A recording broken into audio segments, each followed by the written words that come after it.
Hello, अभिनंदन. पियूजी ना खुर्ची पियूजी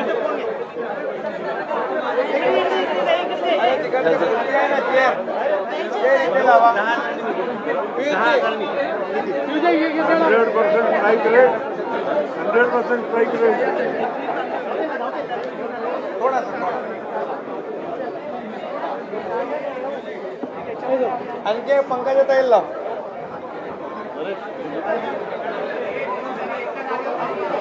सुरू करता सर तुम्ही बोल तुम्ही बोलताय. आपण बोलायचं. तुम्ही 2-2 मिनिटं बोला ना. मी बोललोच आहे ऑलरेडी. मी आत्ताच बोललो. तीच बोल किंवा दादाला बोला, दादा बोलतो. माननीय राज्याचे मुख्यमंत्री एकनाथराव शिंदे साहेब, देवेंद्रजी, प्रफुल्लभाई रामदास आठवले साहेब, पियुष गोयल साहेब, चंद्रशेखर बावनकुळेजी, नीलमताई गोरे, सर्व महायुतीचे सन्माननीय उपस्थित असणारे मान्यवर नेते, पदाधिकारी, कार्यकर्ते आणि पत्रकार मित्रांनो, आपण आज सकाळी काउंटिंग सुरू होईपर्यंत प्रत्येकजण आपापले परीनं अंदाज व्यक्त करत होते.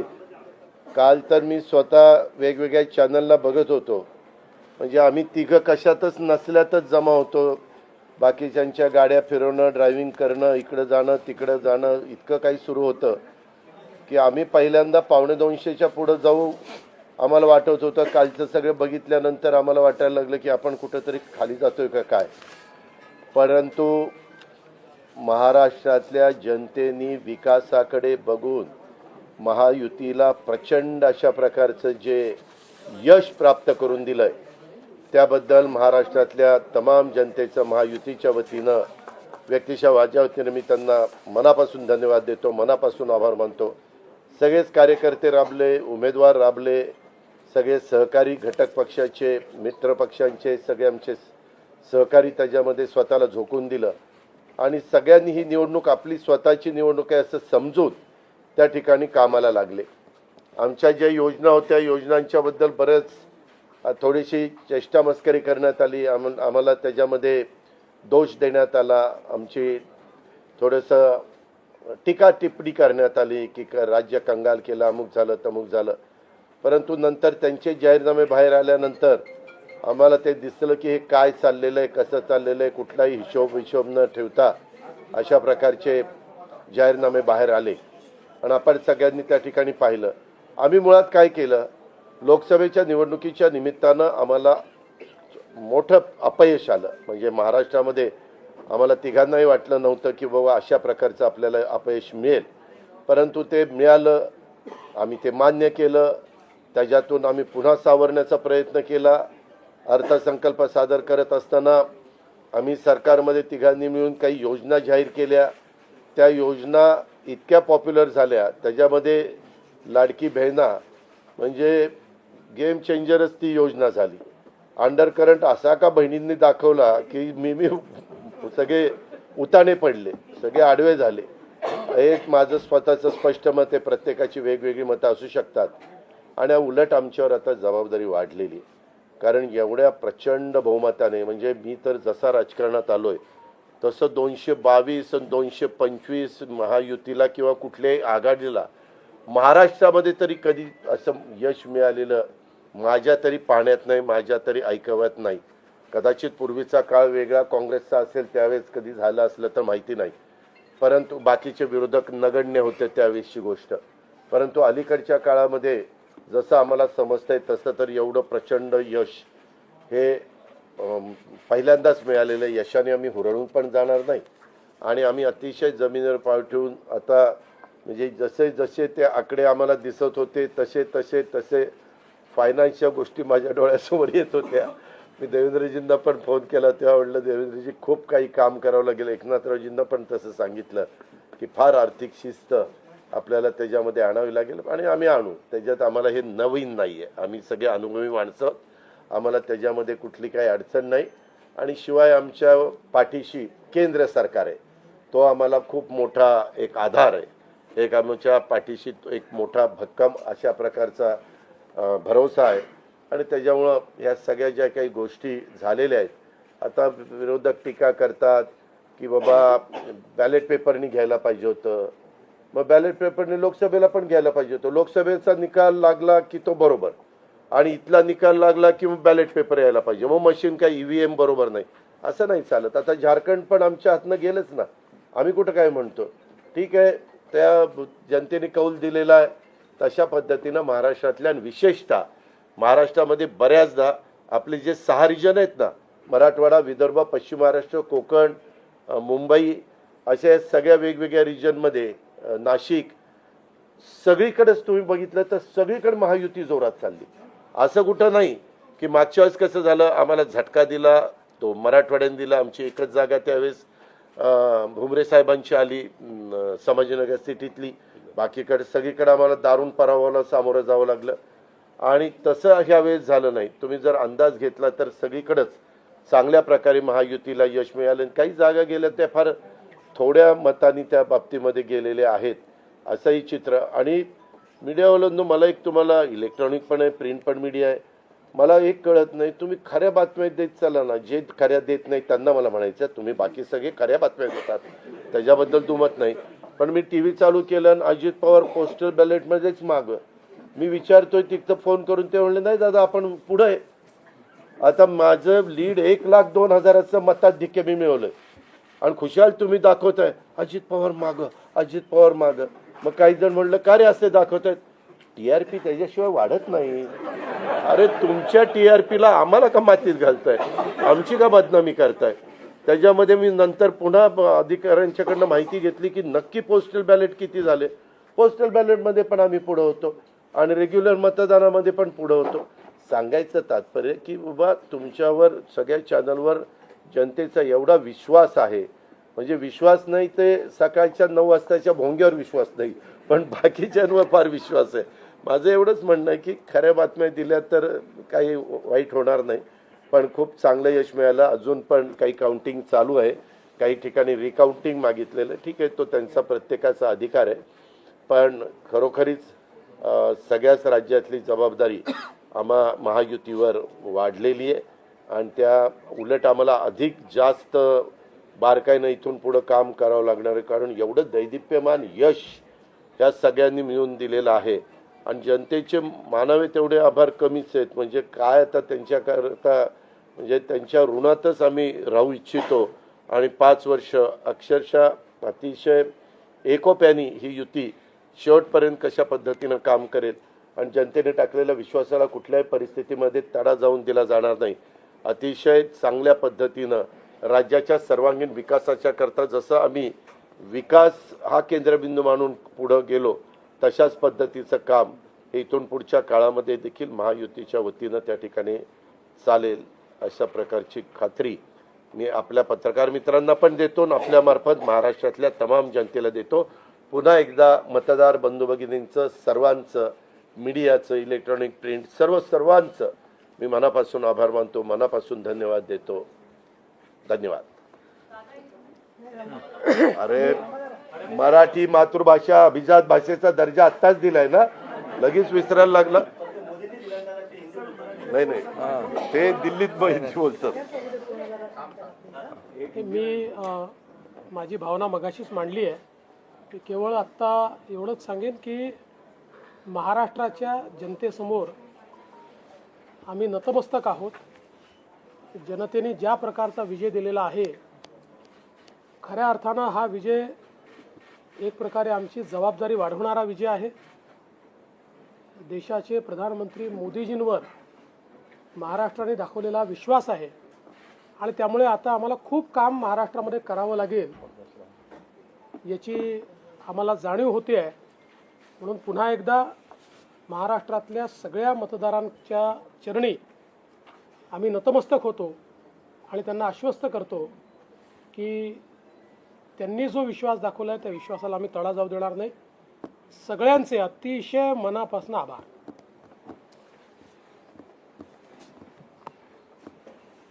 खरं म्हणजे आजचा हा महाराष्ट्रातला ऐतिहासिक दिवस आहे आणि ऐतिहासिक विजय देखील आहे. आतापर्यंतच्या अनेक वर्षांच्या निवडणुका आपण पाहिल्या, परंतु ही निवडणूक लोकांच्या हातात घेतली अशा प्रकारची निवडणूक होती. म्हणजे लँडस्लायडिंग जो काही विक्ट्री आपण म्हणतो ऐतिहासिक, म्हणजे याला काय शब्द वापरायचे मला कळत नाही, परंतु लोकांनी मतांचा प्रेमाचा वर्षाव महायुतीवर केला. कारण लाडकी बहीण असेल, लाडका भाऊ असेल, लाडका शेतकरी असेल, एकंदरीत सगळ्याच घटकातल्या लोकांनी यावेळेस महायुतीवर प्रेम दाखवलं आणि त्यामुळे मी सगळ्या मतदारांना मनापासून धन्यवाद देतो आणि त्यांना एवढ्या मोठ्या ऐतिहासिक विजयासाठी साष्टांग दंडवत घातला पाहिजे अशा प्रकारचं काम मतदारांनी केलेलं आहे. खरं म्हणजे गेल्या 2-2.25 वर्षामध्ये मी देवेंद्रजी, अजितदादा, आम्ही जे काम केलं या राज्यामध्ये की शिवसेना, भाजपा, राष्ट्रवादी, RP, आमचे आठवले साहेब इकडे आहेत आणि आमचे इतर घटक मित्रपक्ष, आणि जे निर्णय आम्ही घेतले ते निर्णय आतापर्यंतच्या इतिहासामध्ये न भूतो न भविष्यते असे होते. म्हणजे एकीकडे विकास केला आम्ही, डेव्हलपमेंट, म्हणजे जे 2.5 वर्षात महाविकास आघाडी सरकारने जी काही कामं बंद पाडली होती, स्पीड ब्रेकर टाकले होते, सगळी कामं थांबवली होती. तुमच्या काळातली जी कामं, जसं महाविकास आघाडीचं सरकार 2019ला आलं त्यानंतर ती सगळी कामं बंद पाडली, त्याला स्टे दिले आणि ते स्टे आम्ही सगळे काढले आणि कामं सुरू झाली. मग अटल सेतू झाला, समृद्धी झाला, आपला कोस्टल झाला आणि मेट्रो झाली, कारशेड झालं आणि मोदी साहेबांच्या शुभ हस्ते त्याचं आम्ही उद्घाटनही करू शकलो. ज्याचं भूमिपूजन मोदी साहेबांनी केलं त्याचं उद्घाटन करण्याचे भाग्य आम्हाला मिळालं आणि त्यामुळे कामाला आम्ही प्राथमिकता दिली, विकासाला आम्ही प्राधान्य दिलं आणि आम्ही त्यामध्ये एकच डोळ्यासमोर ठेवलं की या राज्याचा सर्वांगीण विकास. आणि राज्याचा सर्वांगीण विकास करत असताना सर्व घटकांना आम्ही समोर ठेवलं आणि पाहिलं की जे 2.5 वर्षामध्ये जी कामं त्यांनी थांबवलेली आणि 2.5 वर्ष त्यांनी जे सगळं बंद पाडलं होतं ते किती वेगाने आम्ही सुरू करू शकलो याचं समाधान आणि आनंद आम्हाला आहे. कारण त्याचे तुम्ही ते फळं पाहत आहे. सगळी लोकांना आपण मेट्रो दिली, समृद्धी दिलं, अटल सेतू दिला, कोस्टल दिलं, लोक तो वापरू लागले. आणि त्याचबरोबर दुसरीकडे कल्याणकारी योजना आम्ही केल्या. कल्याणकारी योजनेमध्ये लाडकी बहीण, मुख्यमंत्री लाडकी बहीण योजना, त्यानंतर मग लाडका भाऊ केला आम्ही, युवा प्रशिक्षण योजना केली, 3 गॅस सिलेंडर दिले, त्यानंतर वयोश्री योजना केली, शेतकऱ्यांची आम्ही योजना केली, शेतकऱ्यांना वीज बिल माफ केलं, शेतकऱ्यांचं जे 7.5 HP 3-5-7.5 3, 5, 7.5 आणि त्या पंपाचं वीज बिल माफ केलं. शेतकऱ्यांना आम्ही 2.5 वर्षामध्ये, 2.25 वर्षामध्ये आतापर्यंतच्या इतिहासामध्ये जेवढा मोबदला दिला नव्हता 15,000 कोटी रुपये तो दिला. त्यांच्या योजनांसाठी 45,000 कोटी रुपये. म्हणजे एकंदरीत कल्याणकारी, मी डिटेलमध्ये जात नाही त्याच्यामध्ये, पण एकीकडे विकास आणि दुसरीकडे कल्याणकारी योजना याची आम्ही सांगड घालण्याचा प्रयत्न केला. आणि नेमकं यामध्ये आमचा उद्देश एवढाच होता की या राज्याला पुढे न्यायचं, या राज्याचा सर्वांगीण विकास करायचा, या राज्यातल्या प्रत्येक घटकाला काही ना काही राज्य सरकारच्या माध्यमातून आधार मिळाला पाहिजे. आणि मग आम्ही सर्वसामान्यांचं सरकार म्हणायचो. मग सर्वसामान्यांचं सरकार म्हणताना सर्वसामान्याला काय मिळालं याचा विचार आम्ही केला आणि मला अभिमानाने या ठिकाणी सांगायचं आहे की मोदी साहेबांनी, केंद्र सरकारने देखील आमच्या पाठीमागे उभे राहिले ताकदीने, की जे आमचे प्रस्ताव जे आहेत ते त्यांनी मान्य केले आणि मोठ्या प्रमाणावर गेल्या 10 वर्षामध्ये जे केंद्राने देखील या राज्याला 10 वर्ष तर जाऊ द्या, पण 2-2.5 वर्षामध्ये देखील आम्हाला लाखो कोटी रुपयांचं सहकार्य केलं.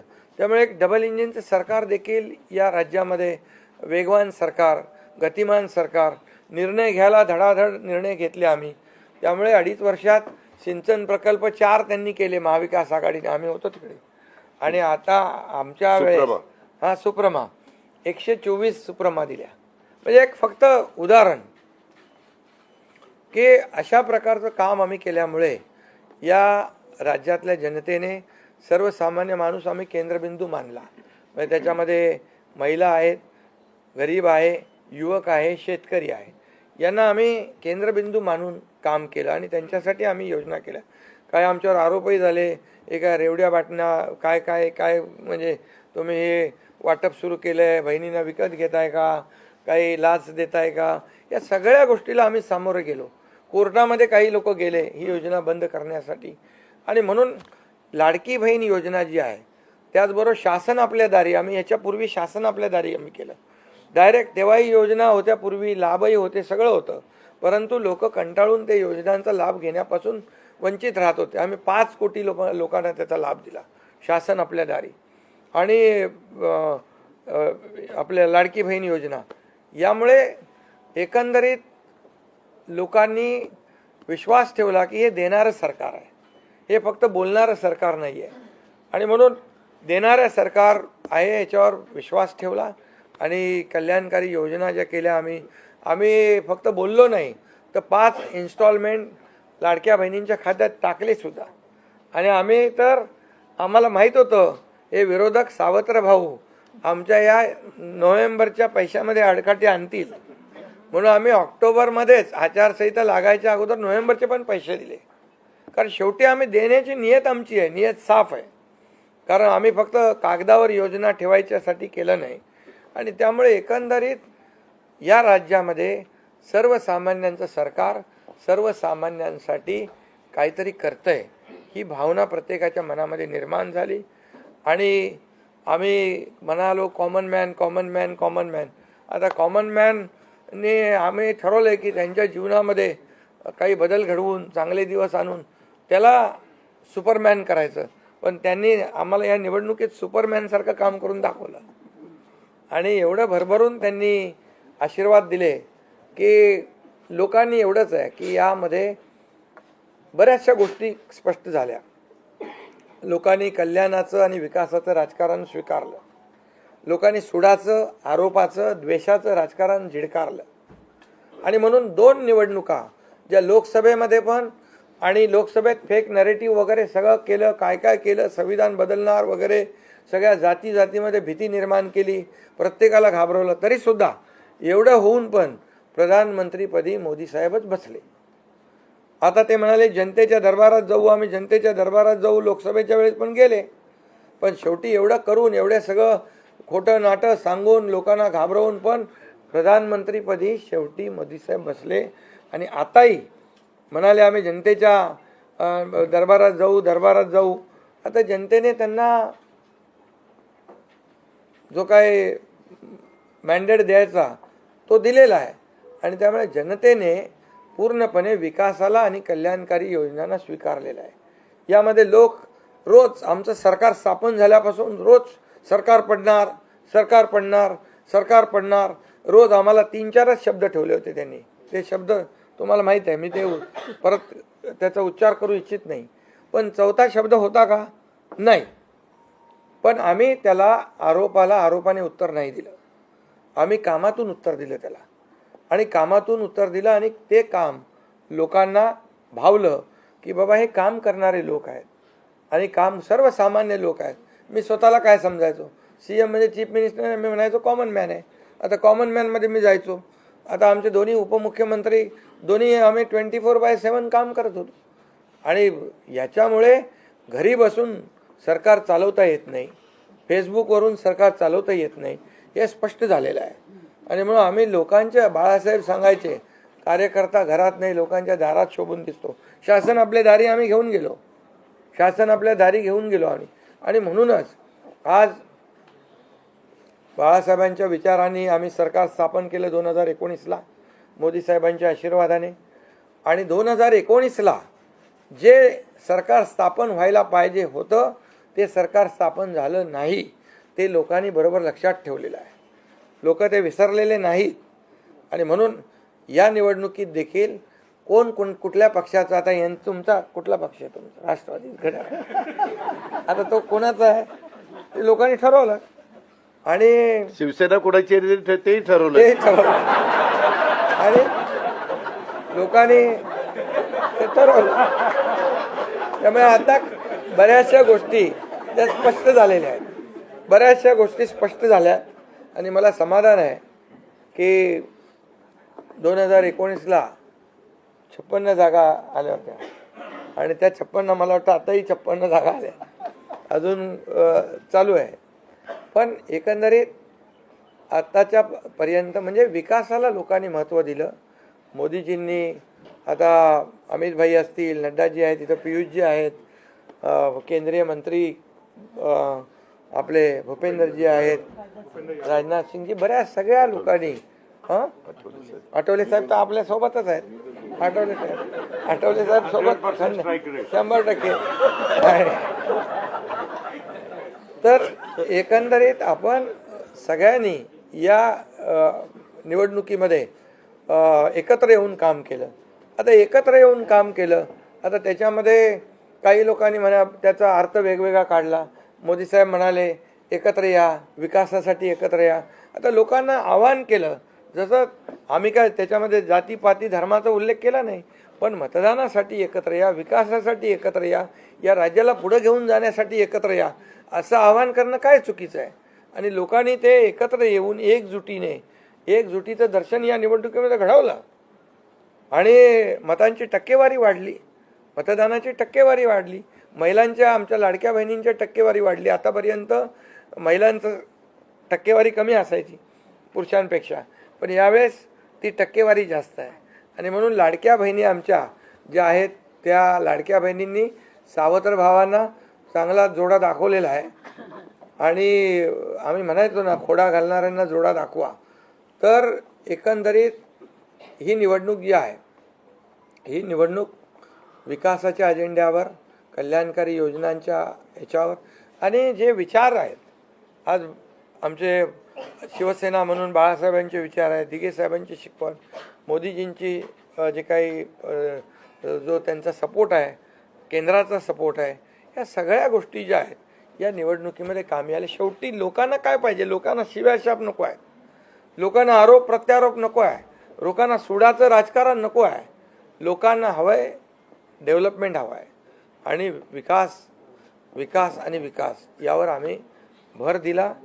आणि आज त्यामध्ये किती आरोप केले, खोटे बोला, आपण रेटून बोला. आता अजितदादा मगाशी म्हणाले की तुम्ही पण काय काय ते बातम्या अशा, सकाळी तर अशा बातम्या चालल्या होत्या की बोला आमचा काय कार्यक्रम होतो का काय, आमचा करेक्ट कार्यक्रम करायचं चालू. तर याच्यामध्ये खूप चांगलं निर्णय झाला, चांगला एक आपला ऐतिहासिक विजय झालेला आहे. आणि त्यामुळे खऱ्या अर्थाने आमची जबाबदारी वाढलेली आहे. आता या सगळ्या ज्या काही जे घेतलेले आम्ही निर्णय आहेत, हे आमचा एकही निर्णय कागदावर राहिलेला नाही. मी त्या सगळ्या निर्णयात जाऊ इच्छित नाही, पण एकही निर्णय आम्ही कागदावर ठेवला नाही. कुठली योजना आहे ती कार्यान्वित केली आम्ही. आणि त्यामुळे जो लोकांचा विश्वास, शेवटी यापूर्वी देखील आपण पाहिलं की काँग्रेस सरकार ज्या ठिकाणी असतील त्यांनी किंवा महाविकास आघाडी ज्यांनी काही निर्णय घेतले, काही आश्वासनं दिली, ती पाळली नाहीत. आश्वासनं दिली, नंतर कर्नाटकमधलंच आश्वासन घ्या, हिमाचलमधलं घ्या, आपल्या राजस्थानमधलं घ्या पूर्वीचं, की त्यामध्ये आश्वासन दिल्यानंतर निवडून आल्यानंतर केंद्राकडे पैसे मागायला लागले. आमच्याकडे पैसे नाही, हमारे पास पैसे नाही आहे. असं आम्ही केलं नाही. आम्ही जे बोललो, आमची हातपाय काय म्हणतो त्याला, पांघरून पाहून आम्ही पाय पसरला. हां, ते आम्ही अंतरून पाहून पाय पसरले. आणि ज्या योजना आम्ही केल्या, या योजनांचं पूर्णपणे त्याच्यामध्ये कुठलीही योजना बंद होणार नाही याची आम्ही काळजी घेतली. सगळे नियम आम्ही पाळले, सगळ्या RBIच्या केंद्र सरकारच्या गाईडलाईन आम्ही पाळल्या, कुठलंही व्हायलेशन आम्ही केलं नाही.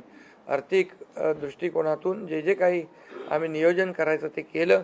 आणि त्यामुळे त्यांना लोकांनी खोटं ठरवलं. ते आम्हाला म्हणाले, तुम्ही लाडकी बहीण योजना देताय, पैसे कुठून आणणार, पैसे कुठून हे फसवं आहे. आणि त्यांनीच आमची योजना चोरून नंतर त्यांच्या वचननाम्यामध्ये टाकली. मग तुम्ही कुठून आणणार. म्हणजे लोकांना कळलं की हे फक्त बोलतायत, करणार नाहीत. आणि विश्वासाचा भाग आहे. आम्ही 2-2.5 वर्षामध्ये जे केलं ते लोकांसमोर आहे. आम्ही कुठलंही काही याच्यामध्ये लपवाछपवी केली नाही. जे आहे ते स्पष्टपणे आम्ही मांडलं लोकांच्या समोर. लोकांच्या दरबारामध्ये आम्ही गेलो आणि लोकांना काम आवडतं, लोकांना विकास पाहिजे, लोकांना कल्याणकारी योजना पाहिजेत, ते आम्ही देण्याचा प्रयत्न केला आणि विकासाकडे या राज्याला नेण्याचा आम्ही प्रयत्न केला. यामध्ये केंद्राचा आम्हाला खूप मोठ्या प्रमाणावर सपोर्ट मिळाला. 10 वर्षामध्ये, मी तो आकडा अगोदर पण मी सांगितला होता, मनमोहन सिंग प्रधानमंत्री होते, 10 वर्षात राज्याला त्यांनी 2 लाख कोटी दिले. पण यावेळेस 10 वर्षामध्ये मोदीजींनी 10 लाख कोटी दिले. म्हणजे आताचं नवीन उदाहरण तर 76,000 कोटी वाढवण बंदर आहे, दिघी बंदर आहे. अशी म्हणजे डेव्हलपमेंटसाठी जे आहे, मग ते एअर कनेक्टिव्हिटी असेल, water connectivity, rail connectivity, road connectivity असेल, अनेक प्रकल्पांना, जे काही पाण्याची योजना असतील आमच्या, त्या सगळ्याला खूप मोठ्या प्रमाणावर सपोर्ट केला. आणि त्यामुळे आम्ही या राज्याला विकासाकडे घेऊन जाऊ शकलो आणि लोकांना कल्याणकारी योजना आम्ही देऊ शकलो. आणि लोकांना आम्ही याच्यामध्ये मतं नाही, आम्ही लोकांची मनं जिंकलेली आहेत. आज लोकांना शेवटी काय, विश्वास महत्त्वाचा आहे. विश्वासावर सगळ्या गोष्टी चालतात. तुम्ही काही सांगा आणि नंतर त्या हात वरती करा, अशा प्रकारचं काम आमच्याकडून झालं नाही. आणि त्यामुळे आम्ही काम करणारे लोक आहोत, कार्यकर्ते आहोत. आणि म्हणून आम्ही 24/7 काम केलं. जेव्हा जेव्हा शेतकरी अडचणीत आला तेव्हा तेव्हा त्याच्या मागे आम्ही उभं राहिलो. त्याला वाऱ्यावर आम्ही सोडलं नाही. आणि त्यामुळे जो सर्वसामान्य घटक जेव्हा जेव्हा अडचणीत आला त्याच्या मागे आम्ही उभं राहण्याचं काम केलं. त्यामुळे एक प्रकारचं हे सरकार जे आहे, एक पाठीराखा सरकार, एक सरकार जे आहे हे सर्वसामान्याला न्याय देणारं सरकार आहे.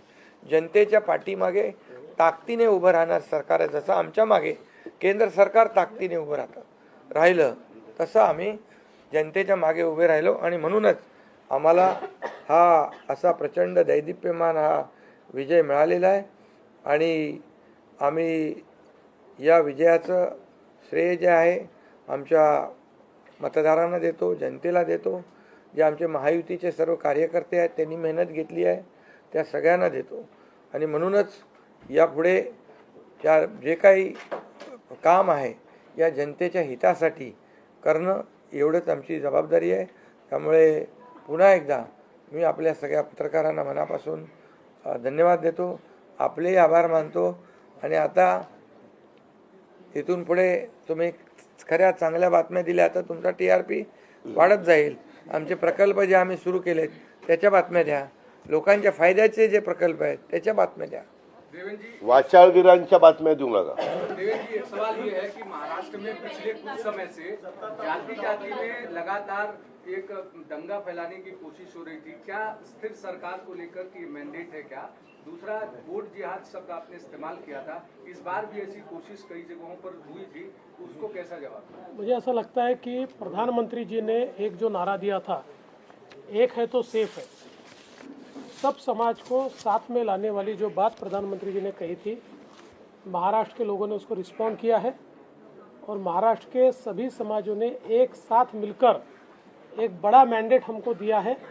मुझे लगता है कि आज निश्चित रूप से जो लोग तुष्टीकरण की राजनीति करना चाहते थे, जो डिविजिव पॉलिटिक्स करना चाहते थे, उनको करारा जवाब जनता ने ही दिया है. और प्रधानमंत्री जी की बात को लोगों ने यहाँ पर एक्सेप्ट किया. एनसीपी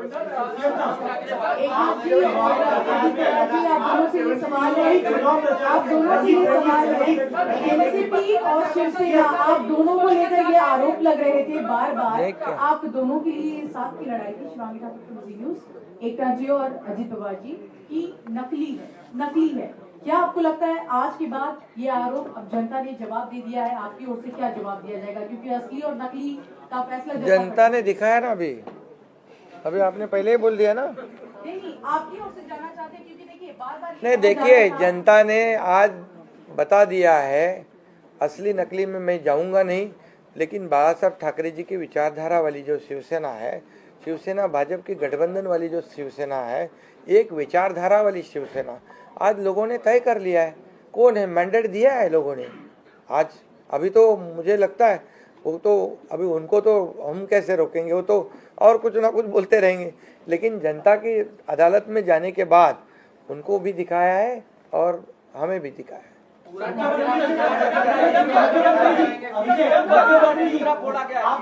ईवीएम का देखो, अभी झारखंड में ईवीएम अच्छा है क्या? झारखंड में, कर्नाटक में ईवीएम अच्छा था। जब भी अभी वो लोग पहले जब जीतने के बाद बोलते ईवीएम अच्छा है, इलेक्शन कमिश्नर अच्छा है, वो लोग तो सुप्रीम कोर्ट तक तो उनको सलाह मशवरा देते हैं उनको। वो जो यंत्रणा उनके बाजू से मतलब उनके फेवर में रिजल्ट आते अच्छी है। अभी तो वोटर लिस्ट पे भी उन्होंने ऑब्जेक्शन लिया था। तो जब हार जाते हैं तो बोलते ये यंत्रणा खराब है, जीतते हैं तो बोलते हैं अच्छा है। ऐसा कैसा है?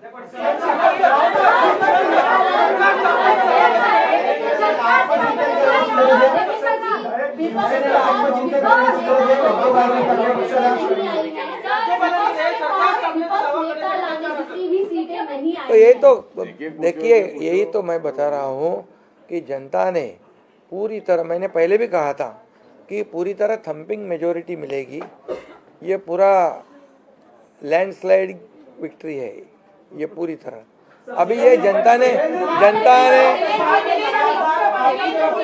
ने भरपूर दिया है। अभी उनको उनकी जगह दिखाई है।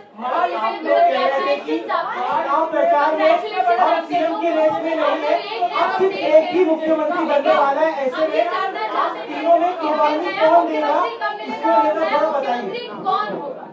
अरे भैया, अभी हम लोग अभी तो आंकड़े भी आने के अभी चालू है ना, काउंटिंग चालू है। अभी होने के बाद हमारी तीनों पार्टियां बैठेगी। हम जैसे आपको बताते हैं, जैसे हमने सीटों का बंटवारा हुआ, हमें कोई मतभेद हमारे में नहीं थे, आज भी कोई मतभेद नहीं है। हम हमारे वरिष्ठ और हम लोग बैठकर उसके ऊपर निर्णय लेंगे। बच्चे हैं नई सरकार को लेकर के, तो क्या कब तक दावा पेश करेंगे गवर्नर के पास? अरे हमें करो ना, कब तक दावा पेश करेंगे गवर्नर के पास? क्योंकि अब 26 तारीख जो है वो डेट पिछली बार हुआ था, 5 साल पूरा होगा।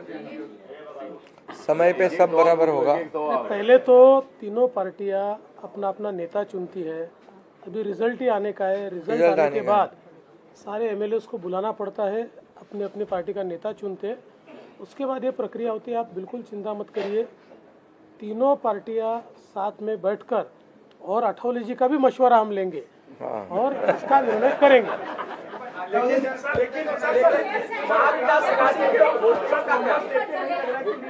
महाविकास अघाड़ी ने दादा होटल बुक किए थे, वहाँ पर एमएलए को रखा जाएगा। तो ये जनता ने तय किया है ना, पर एक कमेंट दादा, जनता ने इतना भरोसा दिखाया है, अभी हमारी जिम्मेदारी बढ़ गई है। हाँ, तो फिर वही तो पब्लिक जनता ने दिखा दिया है।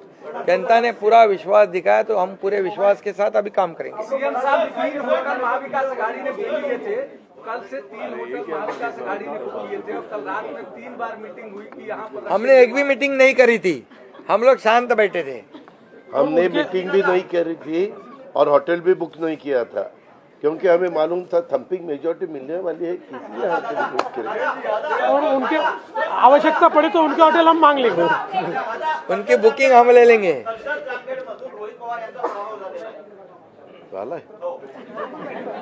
नाही, बरेचसे झालेत ना, काँग्रेसचे मोठे बाळासाहेब थोरात आणि काय काय पृथ्वीराज चव्हाण ने बहुत बहुत से लोगों का हुआ है.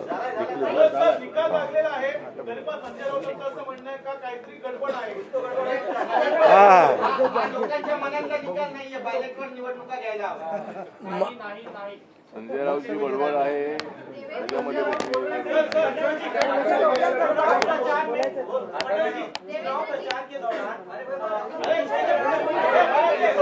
अरे भाई छोड़ो चला आता दोन प्रश्न मराठीत घेऊ. आपण संपला. महाराष्ट्रात बसलोय आणि मग संपू. संपा. दोन प्रश्न मराठी. अरे जाने दो ना संजय. एक ही सवाल है क्या? आपका सवाल खत्म हुआ? सवाल खत्म. असं म्हणतायत की बॅलेट पेपरवर निवडणुका घ्या ईव्हीएमचा निर्णय माहीत नाही. पुन्हा एकदा तुम्हाला विचारतो, संजय राऊत कोण? ईव्हीएमचा निर्णय मान्य आहे.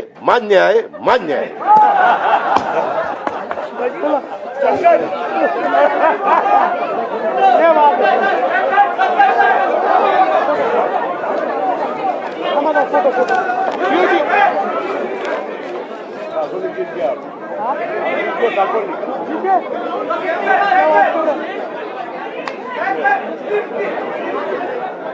आणि राम शिंदे 300